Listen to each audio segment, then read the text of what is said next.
The following is a production of DallasCowboys.com and the Dallas Cowboys Football Club. How about them Cowboys? Yeah! Go Cowboys!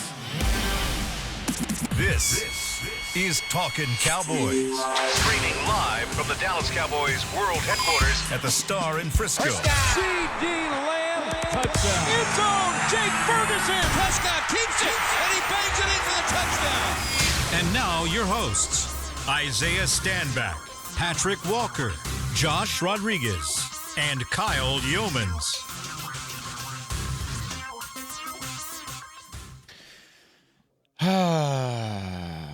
Well, Cowboys Nation, we've gotten to the point. We've gotten to the point where after the trade deadline, there was some hope. We got to the 3-game win streak, and Dallas saw their playoff hopes start to take a little bit of a turn in the right direction. Things were going well. Things were happening. And then you lost to Detroit, and those playoff hopes started to shrink a little bit. Not completely dashed, but pretty dashed at that point in time, and you needed to win your final 4 games. Very doable, by the way, to get into the playoffs as long as Philly lost twice. Well, now we've gotten to the point where it's not mathematical, but the Philadelphia Eagles' magic number to win the NFC East in back-to-back years for the first time since 2003 and 2004 is now down to 1. It takes one more Philly win or one more Cowboys win Cowboys loss rather, in order to see the division go to Philadelphia. So with that, we welcome you in to Talking Cowboys, presented by Black Rifle Coffee Company, live from the Star in Frisco, Texas, in the SWBC studios. Alongside Patrik and O.C. Walker, Josh Rodriguez, Isaiah Stanback, Chris Beam in the back. I'm Kyle Youmans. Cowboys lose to the Minnesota Vikings 34-26, the final, as Minnesota, a team that's been beat, battered, and bruised. But we talked about it over the course of the entire 5 shows last week. This was not a team to take lightly, even if they don't have a quarterback that they feel pretty confident in. But this is a talented team, and they showed it. And Dallas did not show that they're a talented team. Forever the get-right game. Cowboys are forever the get-right game. Good grief, Charlie Brown. I'd argue we took them pretty lightly. Yeah, I'd argue that. I'd argue now it started off so aspects of the team. I think we took pretty lightly. Yeah, no. Mainly JJ McCarthy but we did allude to the fact that if he needed a get right game, it would be against the Dallas Cowboys defense, and unfortunately, that came to fruition. Yet again, the Dallas Cowboys defense was a get right game for one of the lower tier quarterbacks in the league, and you find yourself now in a position where you are playing for pride. I mean, that's as best as you can do, because you Maybe are a draft pick?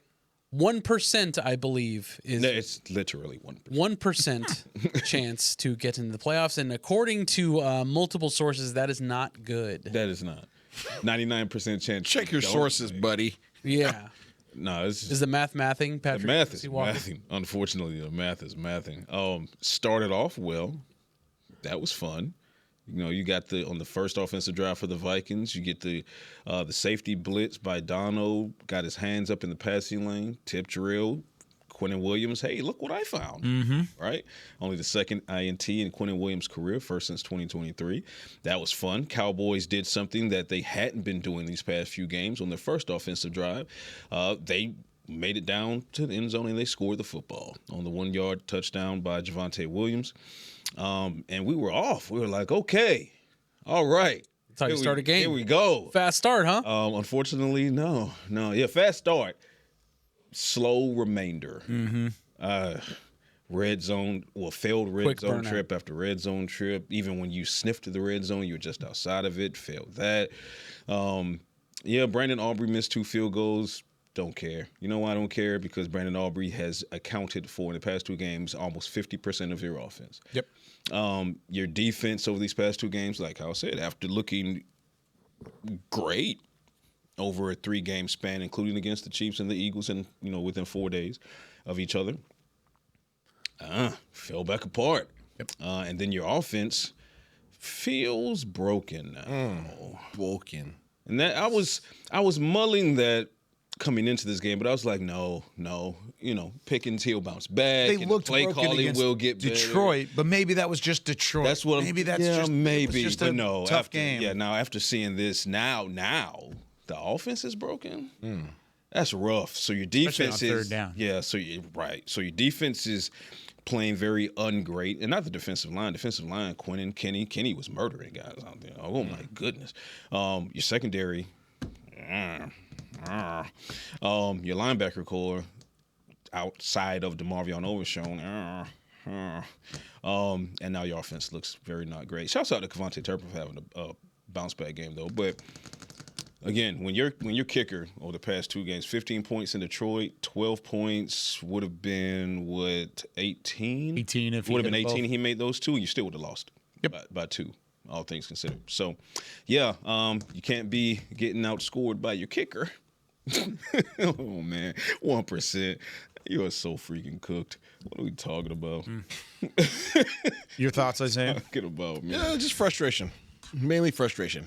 Because at least I can speak to us in this room, right? We broke down the film. We sat here, we told you, I think we all said that Dallas was going to win. I felt that. I felt strongly about Dallas's ability to win the game because I knew where the dangers were, and you felt as if Dallas was going to know where the dangers were. And that doesn't necessarily make it much easier to handle, but you just felt, I'm speaking offensively in particular right now, I felt as if the offense would have had a better game plan. I felt like I was encouraged on the first series when I seen Dak's first drop back and I see Javonte Williams line up in the A gap to protect. And I'm like, oh, they're on it. There we go. They're on it. And then that didn't occur. At least I have to go back and continue watching the film. I didn't see much more of that. And it was almost as if they went back to a game plan that wasn't created for their opponent. You know what I'm saying? It was almost like they grabbed a game plan that was from another week. It was like, let's run that this week, as if they didn't know the issues that were evident and being presented by their opponent. Well, it's not like you had a mini bye to prepare, right? The time was there. Film was there. Like, the Minnesota doesn't change week to week. Minnesota is what they are defensively. You know, Brian Flores is Brian Flores. He's a great defensive coordinator.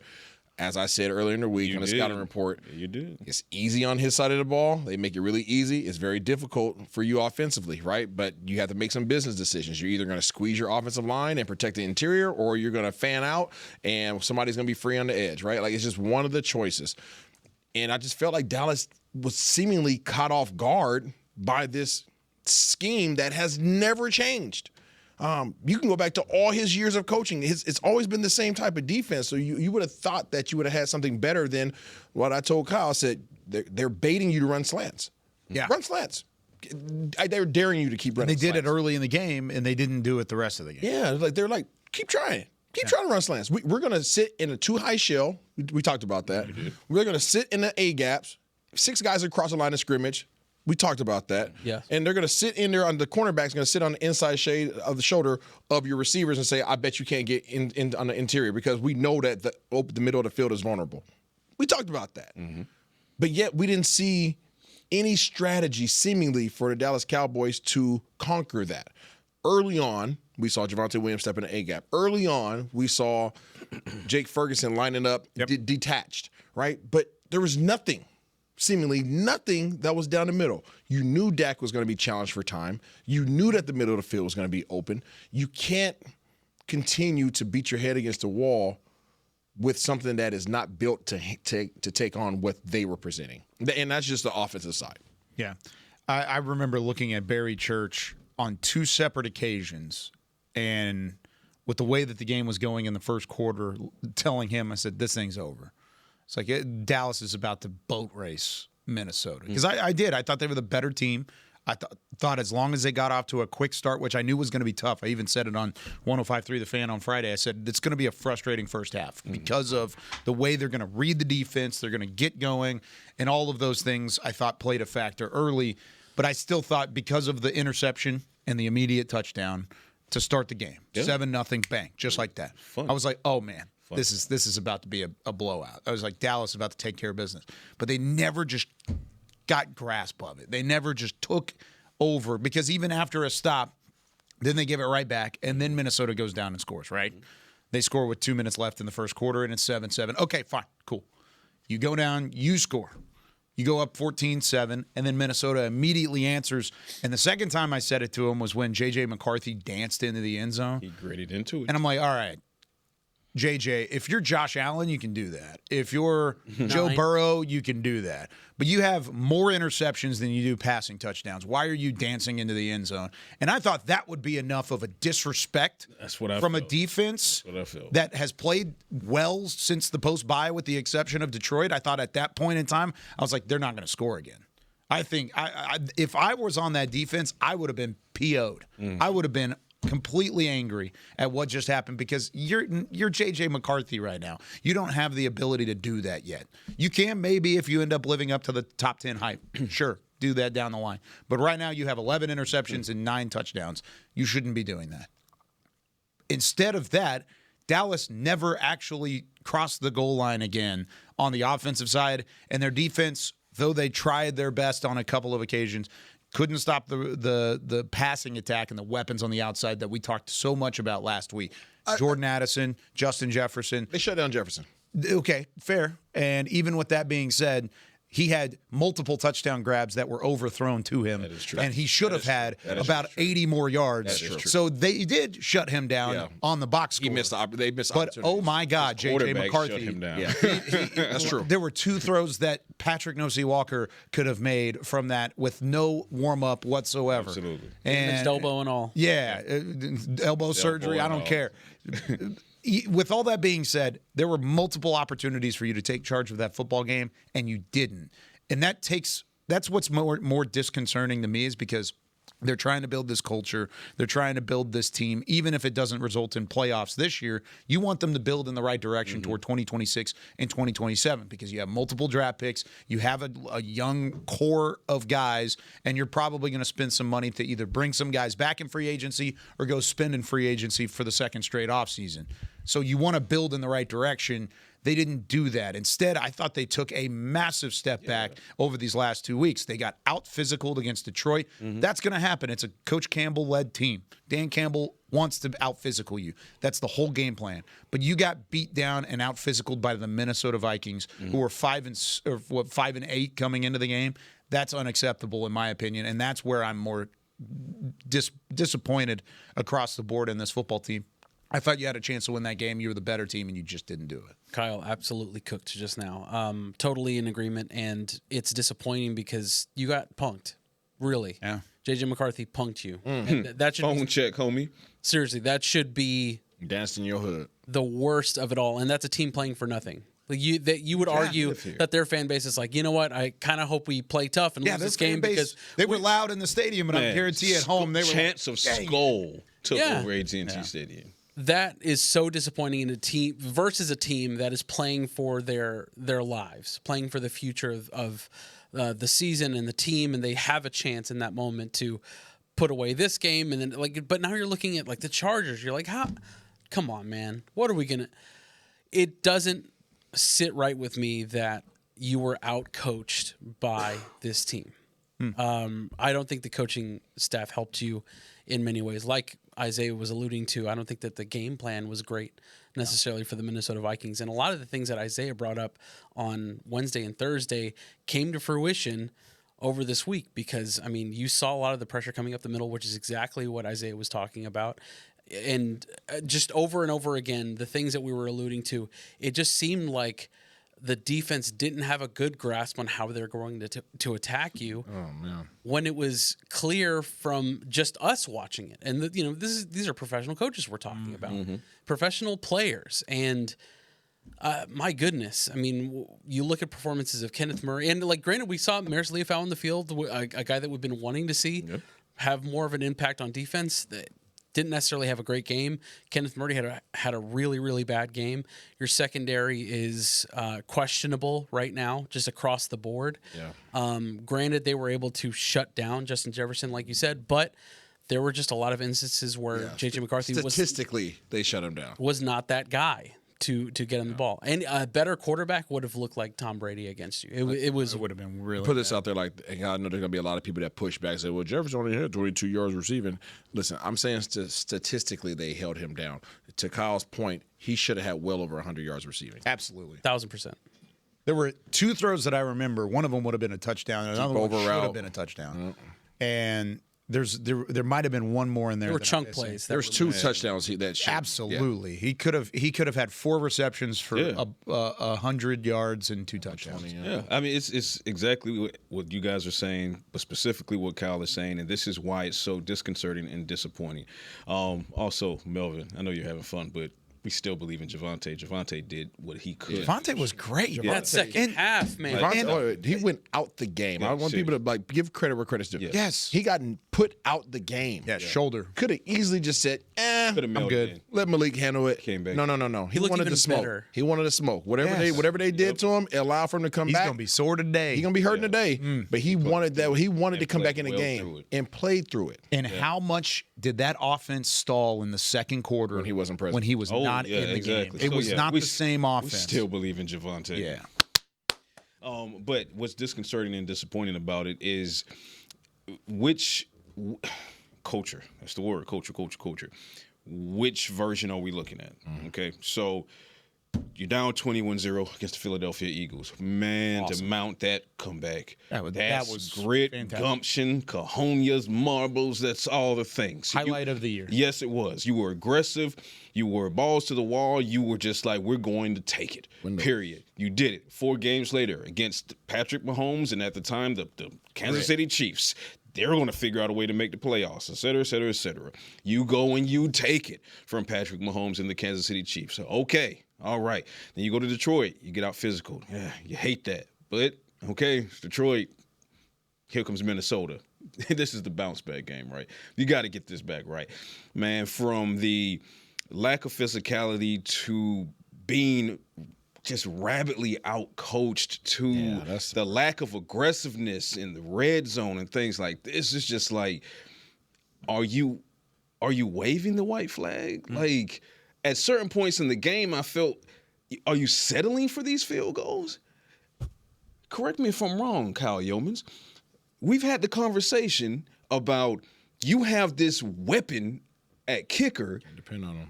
What's the danger of that? Rely upon him. Is because you start to rely and you say, well, all I have to do is get across the 50. Got 3. We've said that before, right? Yeah. Stop doing that. You need to pretend that your kicker sucks. Even though he's the best kicker in the league, pretend he sucks. Because if you do that psychologically, you're going to try to score the football on every drive, as opposed to, we got to cross the 50. Let's pull it back a little bit and not take some shots and risk. You're not in the position to have that kind of a play calling stretch.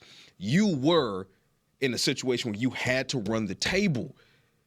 You needed a bounce back game. You got off to a fast start. Go at him. CD's there. George is there.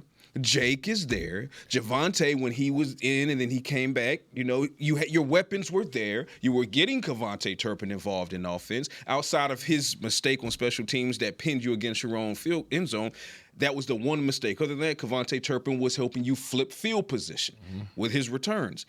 Why are you getting across the 50 and suddenly just taking your foot off of the accelerator? Yeah. So credit to Shotty for absolutely saying the quiet part out loud. Yeah, he called Brian Flores outcoached him yesterday. Yep. He said it. That other guy, Kevin O'Connell. He's a dude, man.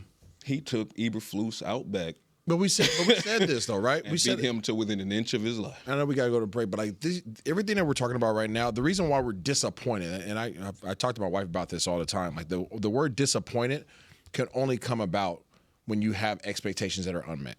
Oof. Yeah.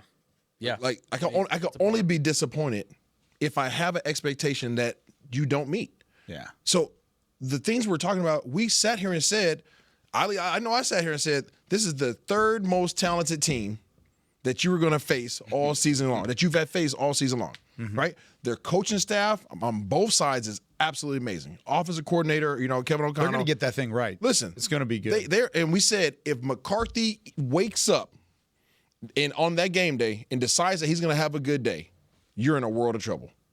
And he had an okay game, and you were in a world of trouble. Yeah. He had an okay game. He missed some throws. Yeah, he did. And you still lost. That's why I'm disappointed, because they didn't present anything that you didn't expect. Yeah. I thought this whole game plan was tabbed from the beginning from people outside the building. Why was it not tabbed from people inside the building? Execution. And you also think about it, too, we talked about it early in the season, week 3 against the Chicago Bears. You've got Matt Eberflus, who, of course, was a head coach in the NFC North and has familiarity. That should be to his benefit. That should be to his ability to game plan around these teams. But now you've faced all 4 NFC North teams. You went 0-3-1 against those teams. Ooh. It's not good, and it hasn't been good. You got blown out by the Bears. You got blown out by the Lions. You got handled by the Vikings, and you tied the Packers, and you still gave up 40 points on the guy that was supposed to know what to do on that team. So lots of things to break down. I want to go, Josh, I'll let you choose, offense, defense when we come back. Let's go offense. Let's go offense. Let's stick on the offensive side of the ball. When we come back, Cowboys lose to the Vikings 34-26. More Talking Cowboys right after this. Every day begins with a promise to work hard and to build a future. That's why we're here, providing the tools, expertise, and John Deere equipment you have relied on for generations to help you get the job done right. We're with you. That's our promise to you, because no matter the project or the challenge you're facing, We're with you. We're united. Cowboys fans, we've got big news. Black Rifle Energy is now available at Texas 7-Eleven stores. And for a limited time, you can score 2 cans for just $6 at participating locations. These cans pack a serious punch, 200 milligrams of caffeine, veteran-crafted flavor, and the clean energy you need to power through those long days. So the next time you roll into your neighborhood 7-Eleven here in Texas, grab that 2 for $6 Black Rifle Energy deal and fuel up the American way. Black Rifle Coffee, America's coffee. How's it going? You see that Cowboys game? Oh, I watched. Been seeing some good things. Totally. They have some talent. Yup, some great talent. And they got some fight. Hoping this is the year. Me too. Oh, I'm Cody, by the way. I'm Travis. Nice to meet you, Travis. Go Cowboys. Go Cowboys! Make a new friend based solely on their shirt choice. What would you like the power to do? Bank of America, the official bank of the Dallas Cowboys. Copyright 2025 Bank of America Corporation. At AT&T, we guarantee our network so you can talk college football with your BFF while taking Buster to the vet. Hey, yeah, I can't believe he ate the whole thing of chicken wings. And I can't believe we're staging a comeback. Touchdown! Yes! Staying connected matters. That's why in the rare event of a network outage, you'll automatically get a bill credit for a full day's service. For wireless downtime lasting 60 minutes or more caused by a single incident impacting 10 or more towers, must be connected to impacted tower at onset of outage. Restrictions and exclusions apply. See att.com/guarantee for full details. Back to Talkin Cowboys. Back here on Talking Cowboys, presented by Black Rifle Coffee Company. Wear your Cowboys gear to a Black Rifle Coffee location on game day. Get 10% off your entire order. Hope you did it yesterday. You can do it again this Sunday and then again on Christmas. I don't know if they're open on Christmas. We'll see. But might as well working. get it. Yeah, we will be working. We'll be open.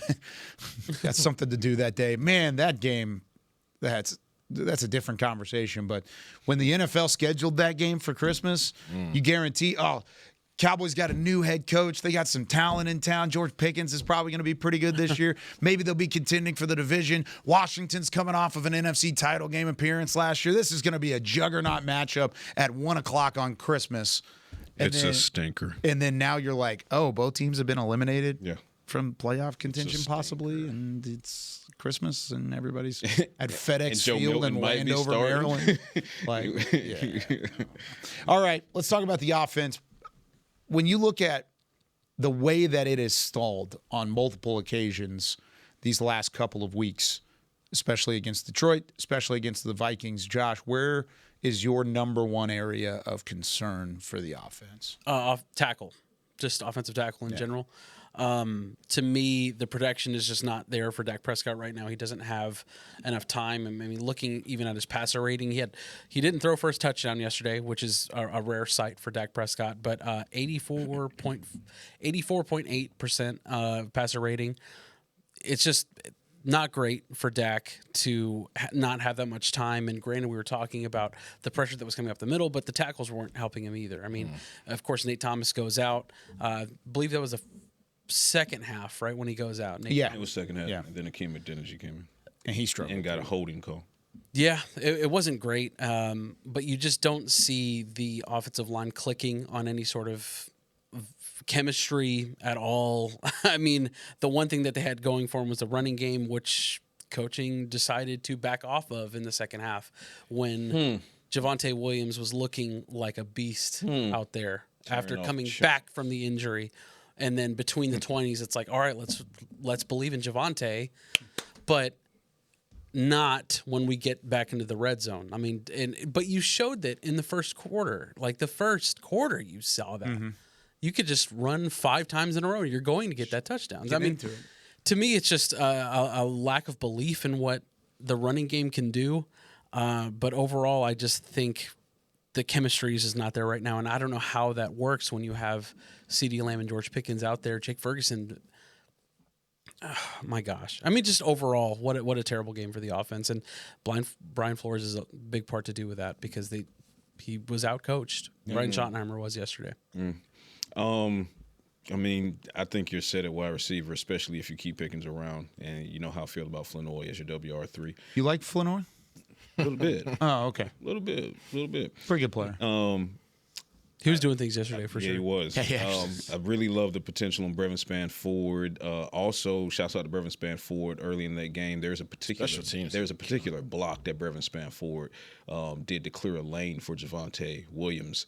That was special stuff is what that was. You got a solid Jake Ferguson, the way he battled through that calf injury to make some plays for you in critical spots. Schoon with the one-handed. Oh, yeah, that was a great play. Hey, more of that, please. Shout out to Schoon. Like, seriously, I've been, you guys know I'm a straight shooter. I've been tough on Schoon. Yeah. Like, I was not, we all have been tough on Schoon. And I respect the heck out of him because he's put the work in and you can see it. Yeah. Like, his blocking game, his blocking game is taking his huge blocking strides. game, and it's more so. It was never a physical ability because he's a physical specimen. Yeah, that's what he was out of Michigan. It was a will and determination. It was a will and determination, and he has flipped the switch in terms of like willingness to block.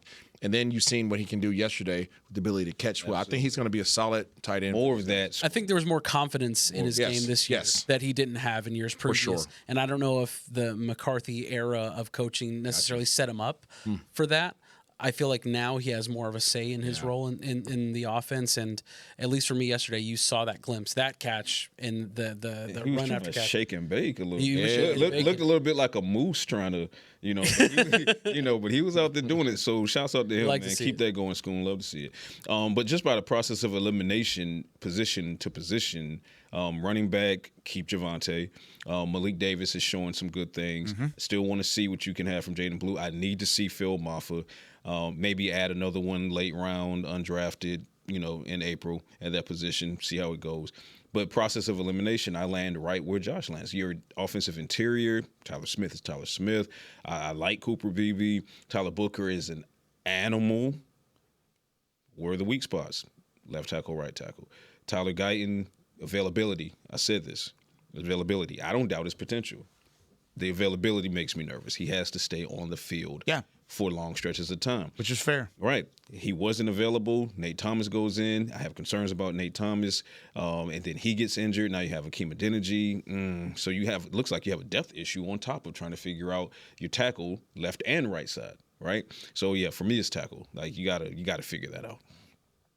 And I hate that we might need to go into the draft yet again with another offensive lineman. With another offensive lineman in the first round. Granted, you have two. I was going to say, at least you got 2 picks. You have 2 picks, so at least you can address the defense in some capacity. Sure. But I hate that you've invested so much in the offensive line, and here we are yet again needing to probably address it again. Real quickly, the one thing there too is in the past, if you look at the track record for the Cowboys you could say first or day one, but you could also say day 2 and day 3 as well.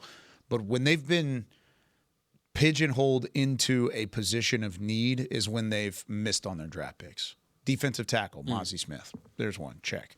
the second round picks where they've had to spend them on tight end and Luke Schoonmaker. I hate calling him a miss, but has he lived up to the second round pick? No, he that's the one thing that's that knocking him right now is the capital used. If Schoonmaker was a fourth or fifth round pick, you're like, oh, dude, this guy's a steal. This is awesome. But it was a second round pick. Same thing with Sam Williams. Same thing with a couple of those other guys where they've been pigeonholed into taking a guy at a certain spot.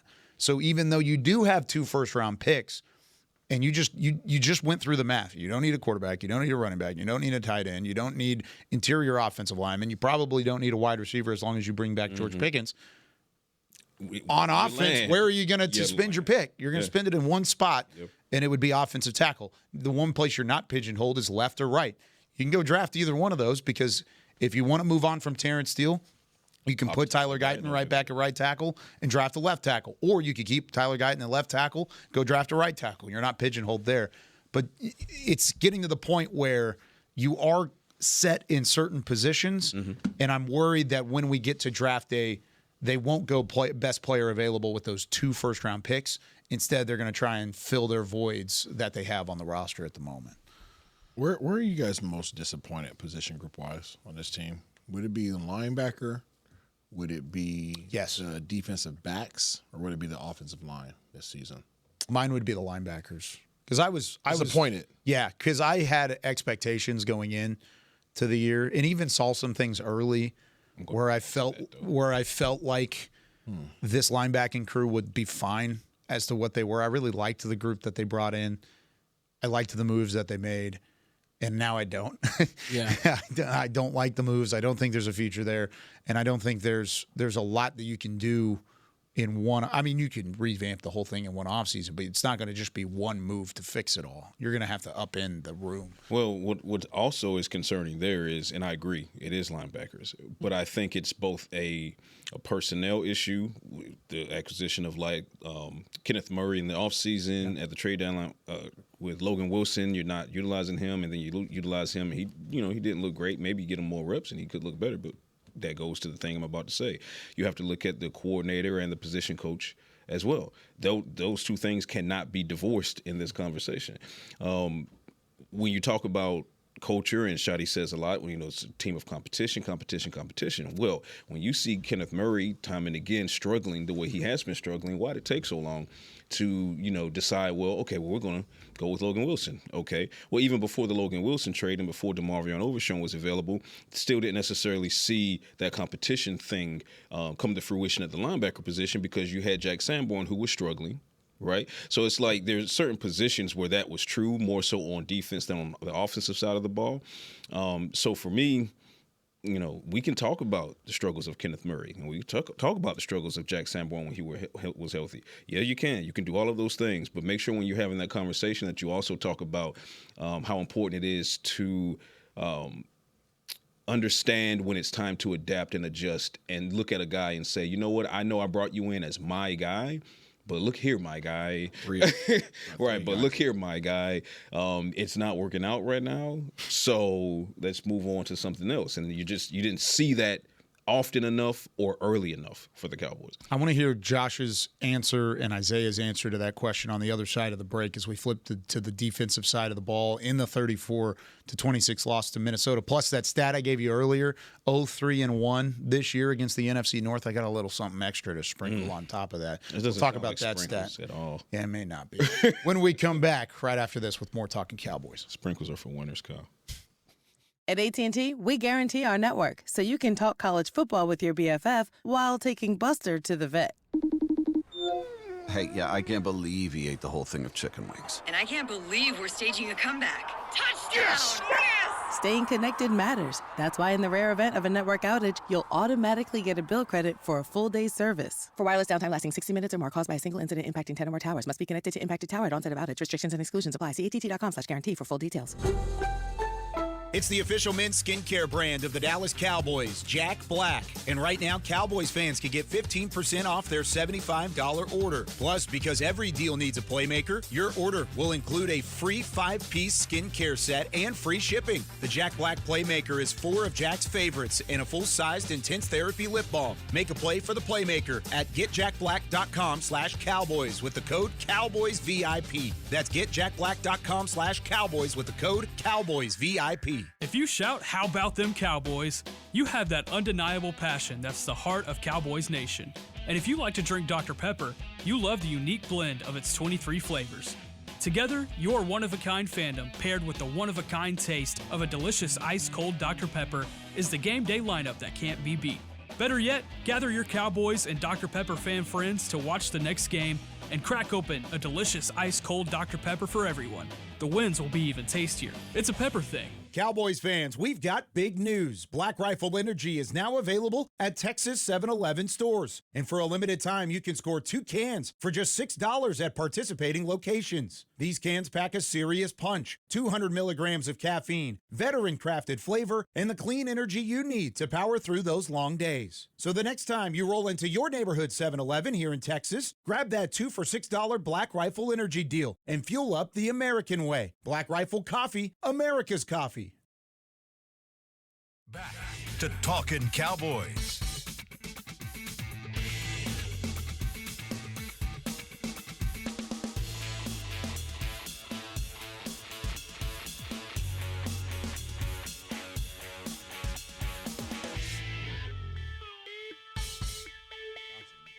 Back here on Talkin Cowboys, presented by Black Rifle Coffee Company, alongside Patrik Walker, Josh Rodriguez, Isaiah Stanback, Chris Beam in the back. I'm Kyle Youmans. This segment is brought to you by Invisalign, the official smile of the Dallas Cowboys. Still smiling with our Invisalign even after a 34-26 loss. Brother. Yeah. 0-3-1 against the NFC North. Would you like to hear how many points we've allowed in each of those games? No, but NGB. It's not good. So 40 points, of course, against the Green Bay Packers. You also gave up 31 against the Bears. You gave up a whopping 44 against the Detroit Lions. And then 34 against the Minnesota Vikings. I'm not great at math. Can you add that up? I'm not that quick, but it's not a lot. Get your none. Or it is a lot, I mean. That's a lot of points allowed by a defensive coordinator that seemingly should know. That seems very that not division. Good. Yeah, it's not. I don't like those words. Kyle, read those numbers again, please. I don't like those. I don't need our scores. Just there's the points. So 40. 31. 44. 34. That is a whopping. Divided by 4. Yeah, that's what I just did. Hold on. Give me a second. Would you like to equals divided by 4? 149. 37.25. That was close. 37. I was guessing 33. That's a 37-point average against that division.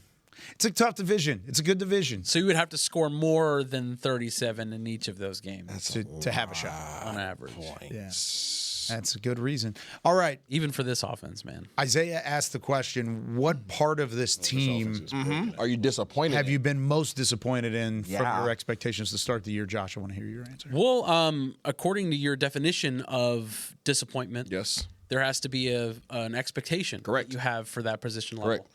I liked what you guys said about linebackers. Obviously, that's a very disappointing aspect of the team. But as far as my expectations go and how they've performed, it has to be offensive line. The chemistry has just not been there consistently enough throughout the season. Even when you did have Tyler Guyton in there were games where he got beat. And quite often, it's not a perfect fix. It's not like the Eagles missing Lane Johnson. It has just been inconsistent from beginning to end this entire season. For me, that is something that, like I said, it's frustrating that yet again, another offseason where you feel like you need to address offensive line when you've had so much stock and value put into that already, and now needing to address it again. It's disheartening.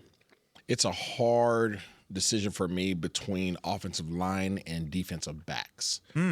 Linebackers would come in third for me because I didn't have high expectations of that group. See, I felt that way about the defensive backs. Well, at least your highest paid defensive players on the field, right? I didn't have high expectations of him though. I say offensive line for the same reasons that he's been healthy. But yeah, he's been healthy. I'll say the offensive line for the same reasons that you did. Coming into the season, you felt pretty doggone confident about that unit. Yeah. Especially as an improvement over the season prior. Absolutely. You understood that Tyler Guyton needed it that year, right? And you're trying to give him opportunity to have some growth underneath him, and you're anticipating him coming in and being a solid left tackle for you. You anticipated Terrence Steele continue to be Terrence Steele. You know, I mean, not necessarily as like crazy amazing, you know, but somebody who's a solid right tackle. Solid. That's what I consider him to be. Has grit, he can get after it, and he's going to keep your quarterback clean. And then your two guards, you know what you're going to get out of. At least you knew what you're going to get out of T. Smith, right? Booker's been a great addition. Yeah. I've always had my concerns about BB. I like him as a person. I like him as a player, but I don't think he's a dominant center.